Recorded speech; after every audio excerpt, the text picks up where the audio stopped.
And thank you so much for staying with the Monday Report. The town hall session begins right now. We're in the origin of mankind, Turkana County, the biggest county in the country, 77,000 kilometers square. You can imagine how vast that is. And with that comes a lot of challenges, also opportunities and achievements. And I have a full panel tonight, plus the audience will pose all the questions that you need to know about the Tobongulore. It is the Turkana Cultural Festival. I'll even ask them if I'm pronouncing it right, because they're here with me. Starting with His Excellency Honorable Jeremiah Kamais Lomorukai, the Governor for Turkana County. Thank you so much for making time.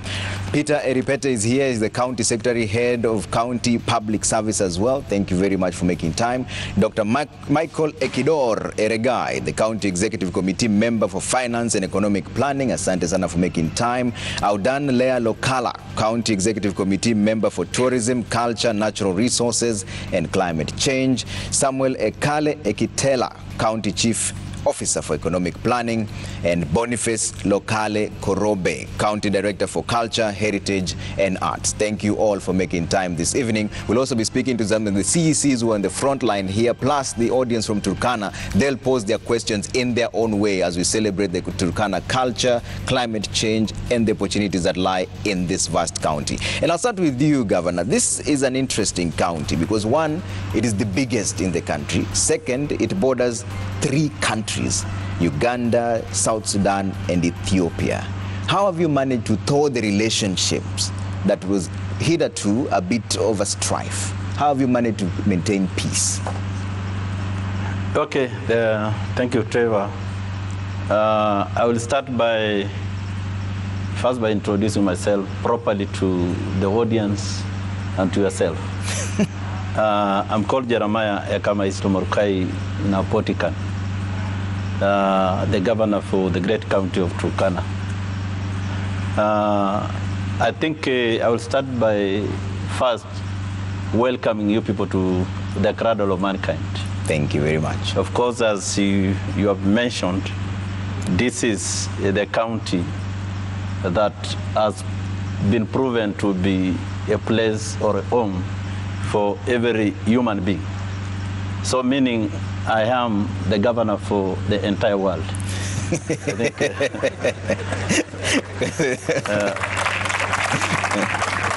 think, number 2, I think I'm also happy that our citizens are seated in front of us. Just to go straight because of time, straight to your question. It is indeed true that this county is the largest county in Kenya. And I believe it can also be the largest county in Africa, because 77,000 square kilometers, 3 times the size of Rwanda. So even a country can be so smaller than our county.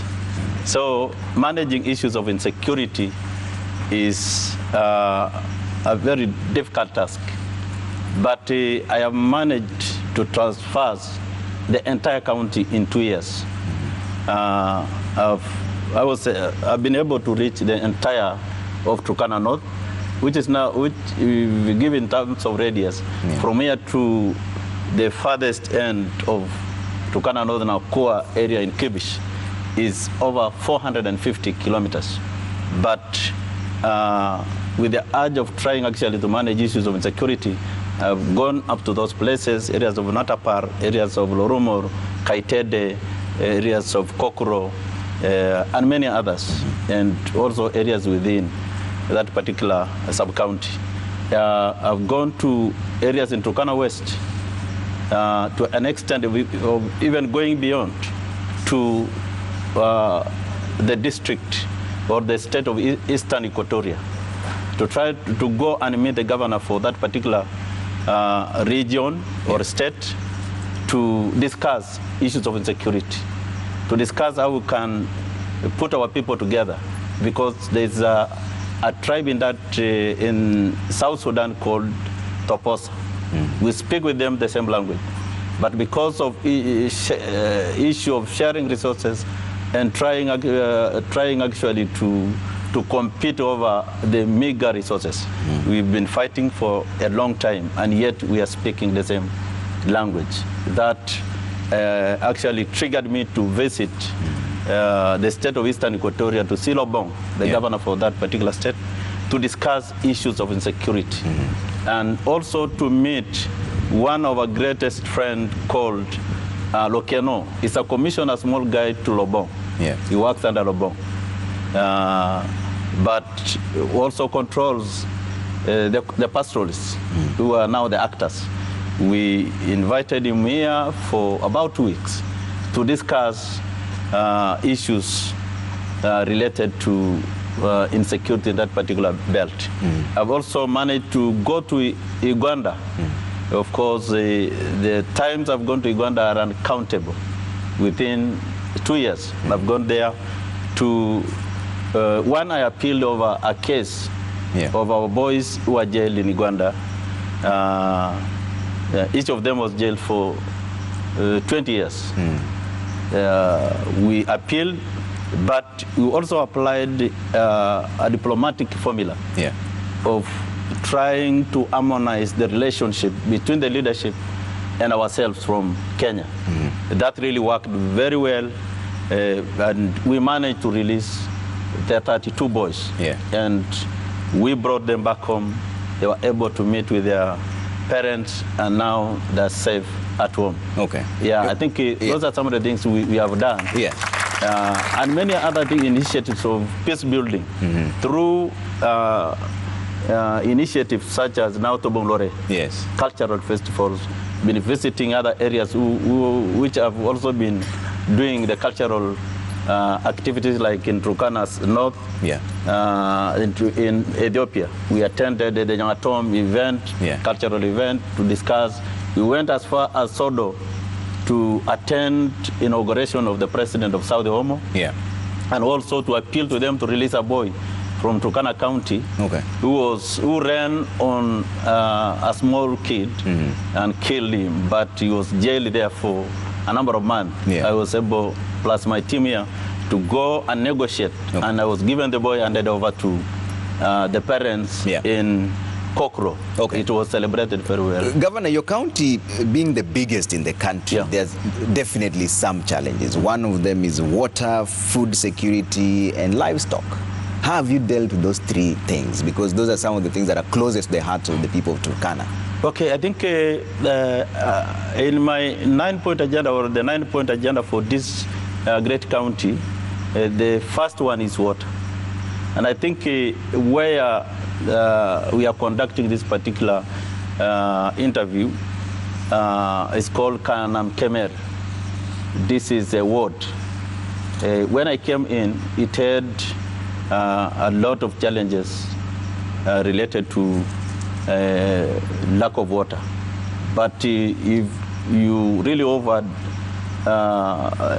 during daytime, on this particular end, you will be able to see a lot of tanks, erected a lot of steel tanks, many of them extending up to points that are far from the epicenter of the ward.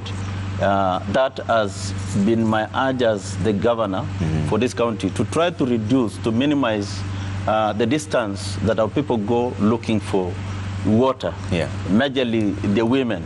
Because in our culture, women really do a lot of work compared to us men. So I think some things speak by themselves. If you are able now to transfer this particular end, you will see that we made an achievement for 2 good years. And we have 3 years ahead of us actually to try to deal with water issues in Turkana. On other issues of food security as well, I think we've managed to put a number of projects, because that is my second agenda, of reducing the dependency rate that has really auctioned this particular county. We want to see our people doing their own projects, able to produce their own food, to sell to the neighbor counties, such as even West Pokot or even Trans Nzoia, to even sell it to the nearby countries. So we've tried to put some drip irrigations, some pivoted irrigation or sprinkler irrigation schemes which others we are trying to put in Turkana North in places such as Lokipoto, areas of Nakwamoru, areas of Morulem, areas of Nasinyono, places in Turkana North, like Nakinomet. There are so many projects I'm trying to put up, which I think, if given time to really work properly, I will manage, because we put some arrangement actually to try to be very practical, to produce food that we will be able to see in some stores. And we are targeting over 350,000 bags in the next year. That's why we are trying first to really initiate those projects. In health, we have done very well. If you get into this particular hospital to visit, you can get oxygen plant, you can get a fish pond. We are feeding our patients with fish, which we've actually managed themselves using that fish pond. We've also put a theater, a state-of-the-art theater in this particular, and many other very serious capital projects. We are planning to put a level 6, which I really do not want to call it level 6 because of reasons that I think you know. We want to call it level 5B. And we have put some money. We've already completed all the designs. And very soon we'll advertise the project that will attract the bidders, and we'll give that project to a person who will agree to do it. And then we will be paying in phases to ensure that we don't take our people to far away hospitals or private hospitals in other places to reduce the distances and cost. Thank you, Governor. Let me bring in Mr. Ripete on this. You're the county secretary and also the head of the Tobongulore chairman of the organization. First of all, what does that mean and why is it important? Thank you, Trevor. Again, my name is Peter Ripete. I'm the county secretary and the head of public service. I coordinate government business. And this particular event, I'm the chairman of the planning committee of the Tobongulore event. Allow me to give you the context in which we are involved in this matter. One, we have had Lokriama Peace Accord, which has lasted 51 years, which we celebrate annually as a traditional mechanism which has sustained itself from then until now, binding together Kenyans and Ugandans, or the Karamojong specifically. We also have another event we normally celebrate called Morua Nayeche, Tanayeche, which is a mother of the Turkana, of the people called Ateker, who are now living in Uganda, Kenya, South Sudan, and Ethiopia. This is said to be our mother, and therefore that links us culturally together. And therefore, having those two events that links us, we as a county government of Turkana saw it fit to use what we have, and that's our culture, our traditional norms, to address peace. However, then we came up with the concept of Tobongulore, because you tie it up with the cultural heritage, I mean the origin of mankind, here the crowd of mankind, and then we are asking everybody to come back home. Through this system, we have employed cultural diplomacy, majorly, so that the people who have been fighting before can come and sit together, dance together, enjoy themselves, and they do so many other things. This is why we are calling the whole world to come back home and celebrate with us in peaceful circumstances where people can sleep together and you will witness them. And of course, in this particular year, His Excellency the Governor has added more advantage to it, because tomorrow he will be launching a Sports for Peace football tournament, bringing in the Pokots of Baringo, the Pokots of West Pokot, the Turkanas who are neighboring them in south and east. The Karamojong are already here. The people of Loima will play with them, who have been antagonists with them. We have the Toposas already arriving. Also, people of Turkana West will be enjoying with them. And then we have the people of Nyangatom from Ethiopia, southern Omo region. Then they will be playing together. Of course, and we are also a county that is hosting many nationalities in form of refugees. They will also be part and parcel of the whole tournament.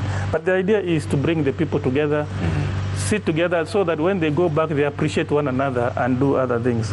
Okay. Of course, I will not mention about the cultural dances that you will see. Those are lined up. The whole county will participate. Of course, even with all other communities that are domiciled in Turkana will also be showcasing their cultures. Okay. After that, we have also, if I allow briefly, we have the Miss Tourism. The Turkana girls will be competing against themselves from different sub-counties. And then this year again, we are bringing for the first time the Miss Ateker. Ateker is the common, the Ugandans will bring the Teso and Karamoja, the South Sudan will bring the Ethiopia girls, and then the Toposa, and us also Turkana will do it. And therefore, we shall present the case. Okay. So those are the kind of events that we have. Yeah. And we will see a mixed grill that will be able to make sure that everybody enjoys given time. All right, Dr. Eregai, let me bring you into this as the Finance CEC member in planning. What have you done to ensure there's efficient service delivery here in Turkana in the last 2 years that you've been there? Because we know another issue that all counties are facing is the issue of pending bills. How have you dealt and ensured that service delivery is done properly, and also how have you addressed the issue of pending bills? Yeah, thank you, Trevor. My name is Michael Ekidor Eregai. I'm the County Executive Committee member in charge of finance and economic planning in Turkana County.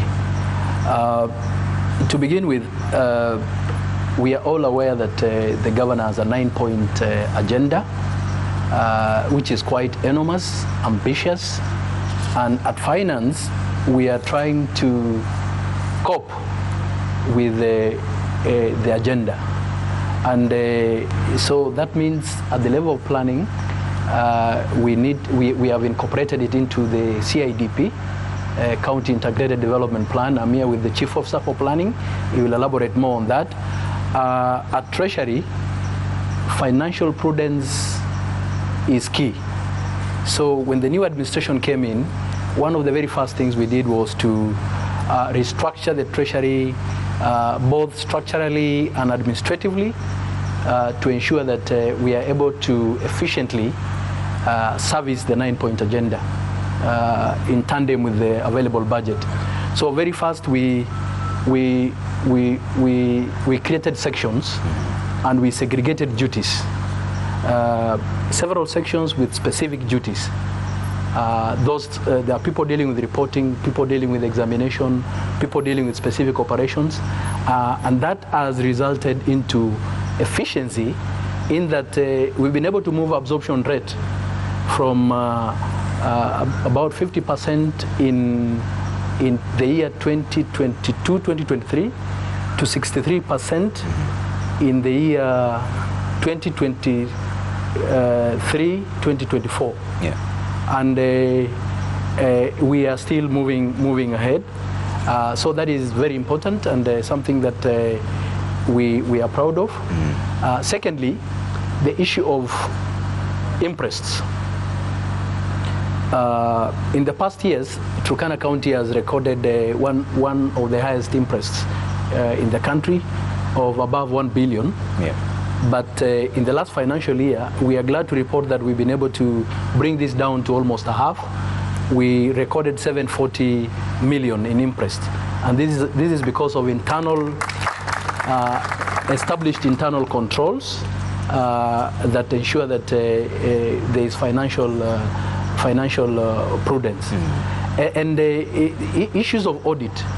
The Office of the Auditor General has done several audits, and we have recorded a tremendous increase. And if those who've been watching, we've actually been able to have 5, watching and reading, we've been able to have 5 clean audit reports, that is unqualified reports. And this demonstrates efficiency and effectiveness in service delivery. All right. Now, coming to the issue of pending bills, yeah. This is one area that the governor has emphasized since he came in. And the first step we took was to hire a consultant to be able to establish all the pending bills that we have as a county, because the business community relies on business to make a living. It's not charity. Yeah. So we are with them, and as we speak, we have a list of all the pending bills and the amounts. So initially, the team that was hired to look at the pending bills was able to clear 2 billion out of 7 billion, and all that has been cleared. It was cleared in 2022-2023 financial year. Going forward, we engage the audit team in the county to go out to the field and establish the status of pending bills with a view to clearing even more. So they were able to clear about 952 million worth of pending bills, and of this amount, about 150 million has been factored in the current financial year's budget, and will be clearing this by 30th June 2025. Okay. Now, coming to the current pending bills, we have about 612 million worth of current pending bills, and we have already, as we speak, we have already cleared about 414 million. The remaining amount will clear at the end of the current financial year. Okay. So there is a plan to clear these pending bills. Okay. Yeah. Let me bring in Audan on this. And Audan, yours is the tourism sector. What are some of the potential tourism investment opportunities here in Turkana? And what are some of the tourist sites that you think people haven't seen? Because even we were surprised when we came in that Turkana is such a beautiful county, because what is seen out there is not what we saw today. So what are some of the tourist sites here in Turkana, and what are some of the opportunities to invest? Thank you very much, Trevor. My name is Audan Lea Lokala, the County Executive Committee member in charge of tourism, culture, natural resources, environment, and climate change. Trevor, today I am very much privileged because it is the time that we are going to sell Turkana in the best light, besides the stereotype that has always been there about this county. This county is blessed. We have resources underneath the earth and also on earth. Firstly, I'll talk about the minerals here in Turkana. We have a lot of minerals, more than 21 minerals. When you look at the cadastral map, it tells us that we have 21 minerals, but just recently we discovered rubies, which is one of the very expensive minerals here in the world. So that is one of the things. Trevor, Turkana County being 77,000 kilometers squared with its sub-counties, like for instance in Turkana East, I'll start with my favorite, the Capedo. In Turkana East we have the waterfalls, something that maybe many people do not know about. These waterfalls, we have the hot water springs. These hot water springs, you can even put something like an egg, and as you do your hiking, your trekking, you are, relaxing, you'll be able to get the egg boiled already. We have agro-business, rather agro-tourism here in Turkana, especially in Turkana East and Turkana South. Yeah. This is to show that it is not only pastoralism. This is mixed farming that is being done in Turkana East and Turkana South. This is to also help people understand that we do not, we are just not pastoralists. We are pastoralists and we are also embracing agriculture. When you come to Turkana South, just like Turkana East, there is that agri-tourism, and also, Trevor, we have the oil drilling spots in Turkana East and in Turkana South. We call them the Ngamias, the Ngamia 1, Ngamia 2, we have them in Turkana South, we have them in Turkana East. We have Lokichar Hills, where you can go for hiking, where you can also go for trekking. We also have here in Turkana Central, now coming to Turkana Central, but even in Turkana South we have the South National Reserve, South Turkana National Reserve. This is to show you that we do not only have domestic animals, we have wild animals here in Turkana County, very rich in wild animals, from giraffes, from lions, elephants, name them, and also a species of birds like flamingos, I'll mention them, and a number of them. only that our people might not be able to tell you in English, but when you ask the natives, they'll be able to mention the name of the birds in Turkana. Okay. Trevor, come to Turkana Central. We have the lake. Yeah. The Lake Turkana that comes all the way from Turkana North. This lake is our cultural and also it's our pride. Yeah. It's our tourism attraction site. Because inside the lake, again, along the lake, we have, of course, the unutilized the shores. Yeah. You cannot compare with what we have in Mombasa. So we can ask the people of Kenya to utilize our shores along the Lake Turkana. Yeah. We have the crater lakes in Lake Turkana. Yeah. We also have islands, the Central Island, the Southern Island.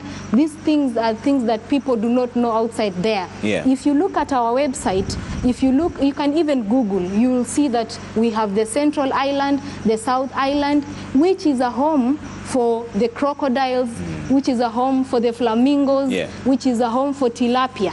And we all know that we have the best fish in Turkana. It's interesting that you mentioned that, Audan, because Turkana has some of the most beautiful white sandy beaches. But how come people don't know? People still prefer to go to Mombasa, and yet you have the most beautiful white sandy beaches here in Turkana. Yes, Trevor. And that is why today I'm very much excited, because we are going to let people know that we have the sandy beaches, and we can even allow them to look at the website. They'll be able to see. They can Google and see. We have them. We have springs like the Elie Springs, the Lobolo Springs, and it has fresh water.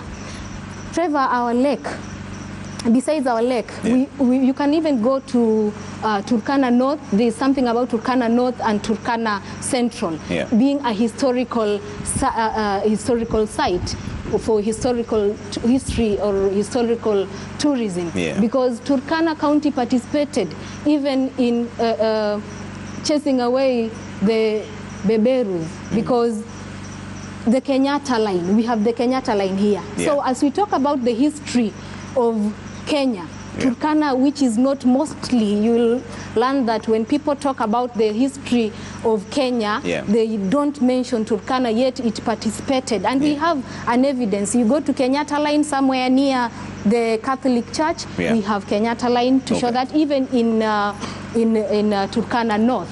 So this is to show that we also participated in that. Okay. Let me bring in now Lokale on this as the County Director for Culture, Heritage and Arts. What are some of the main challenges facing? Sorry, yes, Governor. She has left something very critical, very important for all Kenyans. The issue of cradle of mankind. See, the archaeological researches that have been carried out for many years have proven that this is the origin of mankind. Yes. And we want to let the entire country know this is the origin of mankind. You go to a place such as Nariokotome or even Losagam, just a few kilometers from here. Nariokotome, you get the oldest, the fossil of the oldest boy who lived for more than 2,000 years in this particular end. And also go to the, you can get the history about the fossils that gotten from Losagam. So that thing is very important to be captured by not only Kenya, but also the entire world. That in Turkana, you can come to your own place where we originated. The people in the United States of America originated from here. Those in the UK and those in the Netherlands, all of them originated. Why can't they take that opportunity to come back home and see where they originated from? I think that is very necessary. Thank you, Governor. Let me bring in Lokale on this. And it's interesting what Governor is saying, that there's a lot of rich history here, including culture as well. But what are some of the challenges when it comes to preserving the Turkana culture? Because most people talk about the Maasai culture, but rarely ever mention the Turkana culture. And it's a very rich culture. In fact, what you're wearing right now is a depiction of the same. Thank you, Trevor.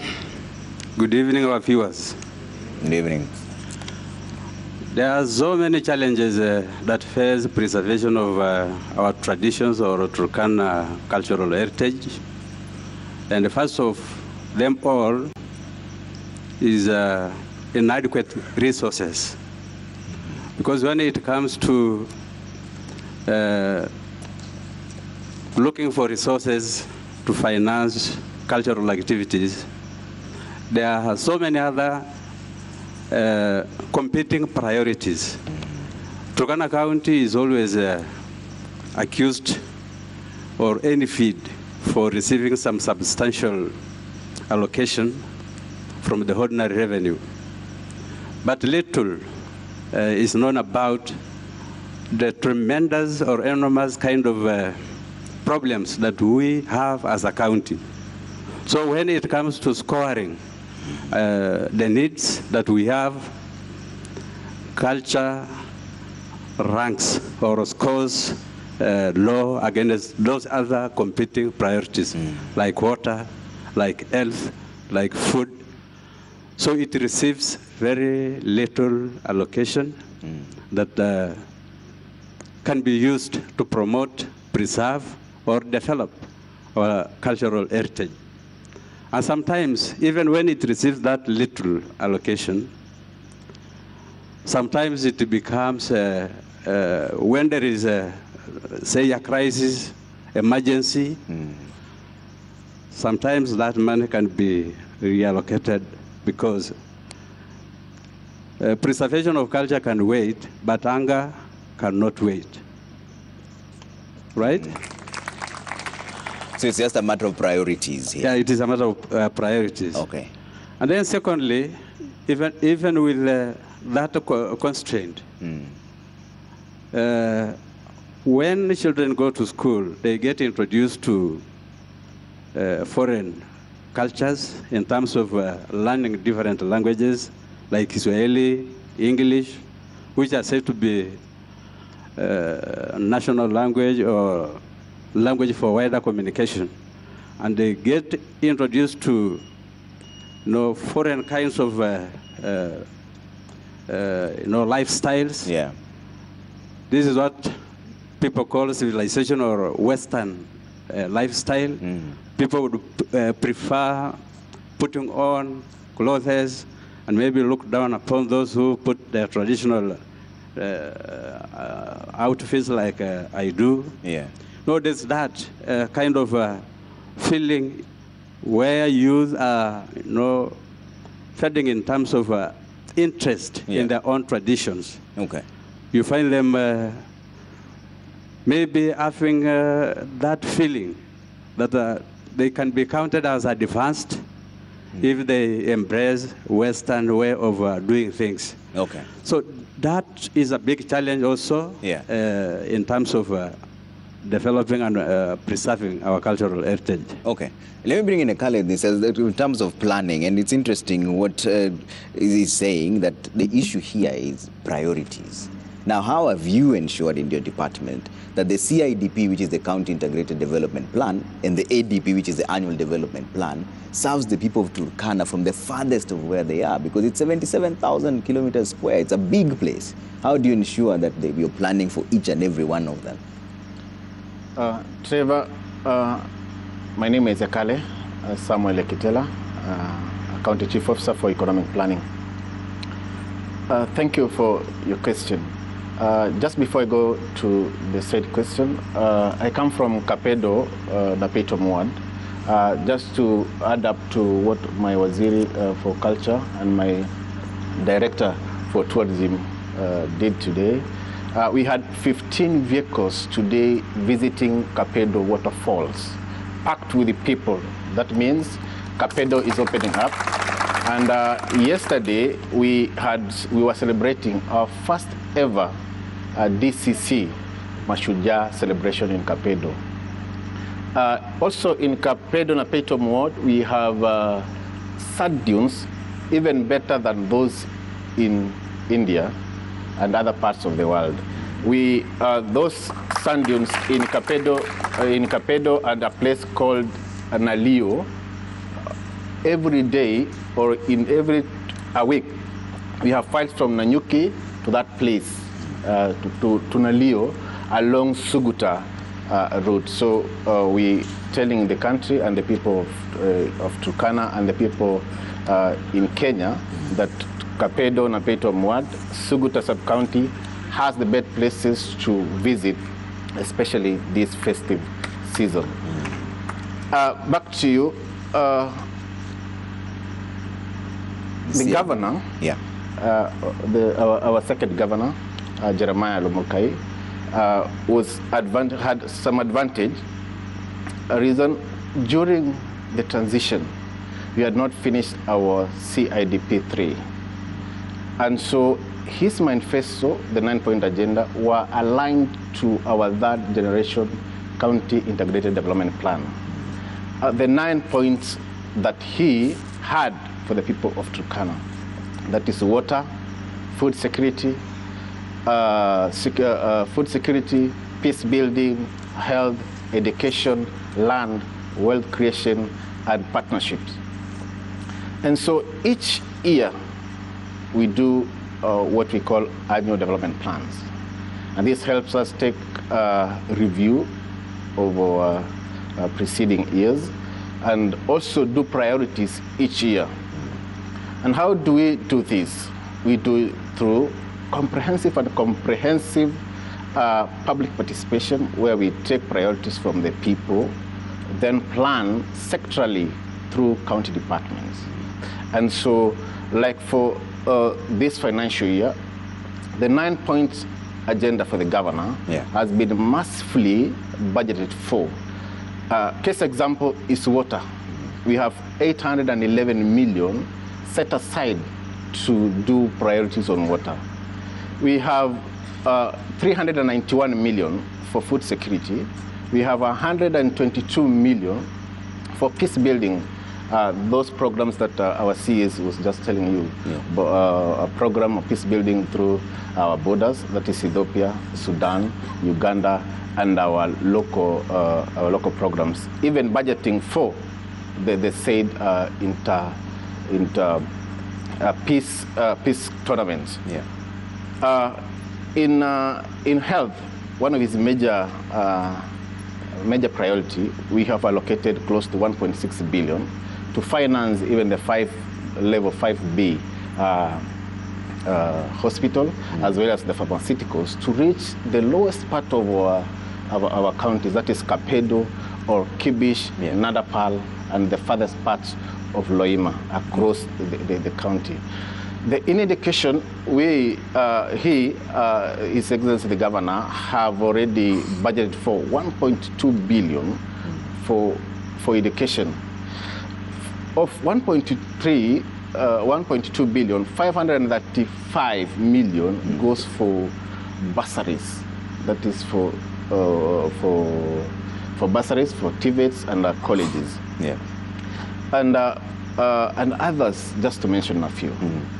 And all these can be achieved, as I've told you, to having a comprehensive and robust monitoring and evaluation system that ensures all the priorities that he has set has been achieved. Okay. That's interesting you mentioned, because Governor, let me come back to you. The vastness that even Ekale is talking about, 77,000 square kilometers, is a huge place. How have you been able to ensure that there are access roads in different places? Have you been there yourself? And then your people, Turkana, value their livestock. And they're the most affected. When there's drought, they lose their livestock. When there's floods, they lose their livestock. How have you ensured that there's livestock management that is conducive for everyone, despite the place being huge? Okay, thank you, Trevor. I think, as earlier mentioned, I have traversed the entire area of Turkana County in 2 years. Of course, Turkana County, and there is no doubt about it, is 77,000 square kilometers, the largest county in the country, followed by Marsabit. I think I have been to most of the areas I mentioned in Turkana North to really go and see. Sometimes our problems are as white as snow. When I was campaigning, I was saying I do not really want anybody to ask me a lot of questions about the problems of the Turkana people, because anybody can see them. So my visit was actually to try to map which areas need better roads, which areas really need damming, because we need to support the programs that will grow our livestock economy in various areas. I visited areas of Kapedo, and my chief officer here can attest to it. We went to those waterfalls, and we went to various other areas such as Kamuge, areas of Lokori, Katilia, all those areas to see issues of insecurity and how which places actually need security roads. Yeah. The same to Turkana West, which we've opened many roads linking the border. 2 days ago, when we were celebrating Logrema Peace Accord, one of our member of parliament for Eek constituency really made it clear, congratulating the governor of Turkana County for opening roads that have linked the areas of Kidepo, which is the largest national reserve on the other side of our neighbor country. We've opened a number of roads, and we also normally have some budget to try to maintain them and prepare the ground for better movement of our. We are doing also some tarmacking within the municipality, tarmacking which will not really end with the tarmac we are doing now. It is continuous, and it will happen for the next 10 years, because I will be there for the next 10 years to do the roads and ensure that our people are doing are getting the better services. I think livestock, the people of Turkana rely on a livestock. Our priority, our source of livelihood, number one is livestock. 70%, more than 70% of the Turkana people rely on livestock products in this very serious county. So because we are prone to droughts every time. Sometimes it takes about 3 years in a very long droughts. So we've tried actually to restock our people, because they lost a lot of livestock. We put a lot of money, like the first programs went to Turkana South, where we restocked Lokapel, people of Katilu, people of Kaptiri Ward. We've now put over 88 million for the first time in history. 88 million. If we actually try to find how many goats we can buy, we can even buy over 8,000 or even 10,000 goats to support our people. And lastly, we are trying to provide also animal feeds. Because I don't believe in the myth that whenever there is drought, animals should die. I don't think whether that should be the case. We need to provide enough we need to buy a lot of animal feeds. We store, so that when there is drought, we ensure that areas that are stricken hardly, we provide them with the feeds to prevent our livestock from dying. I think basically because of time, there are so many programs which we will get enough time, we will give to you, that we are doing actually to try to support the livestock economy in these particular areas. We are also doing trade with the neighbor countries. Of course, what I've done with the people of South Sudan,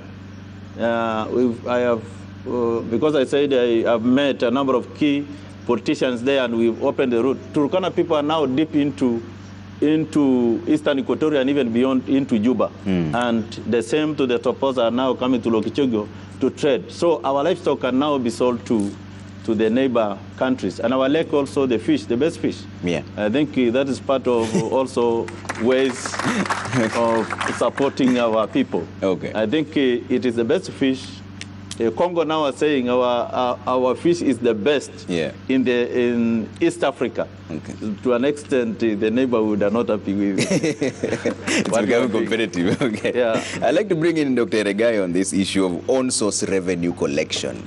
That is one of the biggest challenges that counties have faced. How have you dealt with it here in Turkana? Thanks, Trevor. I think the other day, you projected quite well in the news that Turkana was rated #1 in terms of improved revenue. in the last in 2 financial years back, we were at 190 million. The target has been about 200 million, but in the last financial year, we recorded 530 million. That translates to about 279% improvement. So this is one area we are working on, because without self-reliance, without mechanisms of making money at the county level, then we are headed in the wrong direction. We'll not be able to meet the needs of our populace. So going forward, we want to continue pressing hard and ensure that we collect even more and more. And one of the ways we want to do this is through automation of revenue collection. Instead of collecting it manually, getting cash, we want to make it. We want to automate it so that money just goes straight to the account. We have point of sale machines, POS machines, and we want to enhance that and revise the system to be able to accommodate new revenue streams. So, and that brings me to the second strategy of activating the dormant revenue streams.